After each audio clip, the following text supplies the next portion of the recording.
হেলাল বিন Umayya বৃদ্ধ সাহাবী, ৭০ বছর বয়স হয়ে গিয়েছে।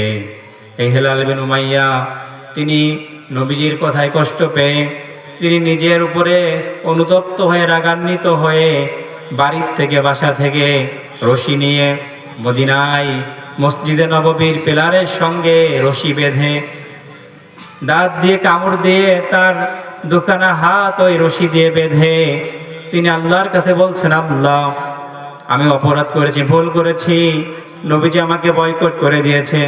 সাহাবী আজমাইনকে সালাম দিলে উত্তর দেয় না। পৃথিবী আমাদের জন্য সংকীর্ণ হয়ে গিয়েছে, কিন্তু রব্বুল আলামিন আপনার তওবার দরজা তো এখনো খোলা রয়েছে। সুবহানাল্লাহ, আপনার তওবার দরজা এখনো খোলা রয়েছে, আপনি আমাদেরকে ক্ষমা করে দেন।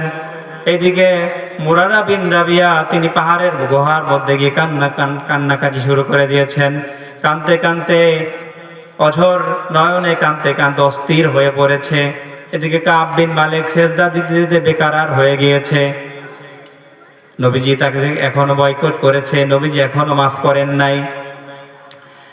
40 দিন অতিবাহিত হয়ে যাওয়ার পরে আল্লাহ পাক রব্বুল আলামিন জিবরাইল আমিনকে পাঠিয়েছেন।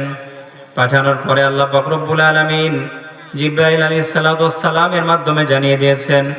সূরাতুত তাওবার 118 নম্বর আয়াতের মধ্যে আল্লাহ বলেন, وعلى الثلاثة الذين خلفوا حتى إذا ضاقت عليهم, তোমাদের 3 জনের ব্যাপারে আমি আল্লাহ তাআলা ঘোষণা করে দিলাম।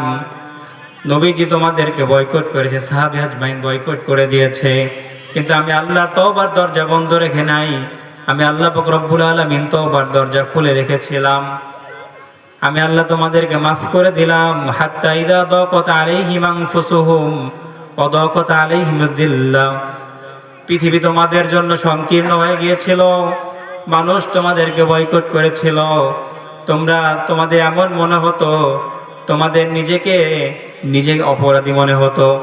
আমি আল্লাহ তাআলা ঘোষণা করে দিলাম, ইন্নাল্লাহা ইউহিব্বুত তাওয়াবিন, আমি তোমাদেরকে মাফ করে দিয়েছি কারণ আমি তওবা কবুলকারী। সুবহানাল্লাহ। এই আয়াত যখন নবীজির কাছে আসলো, নবীজি বললেন, আমার থেকে বেশি খুশি দুনিয়াতে আর কেউ হয় নাই। সুবহানাল্লাহ। নবীজি খুশি হয়েছেন কারণ আল্লাহ তাআলা সাহাবীকে মাফ করে দিয়েছেন।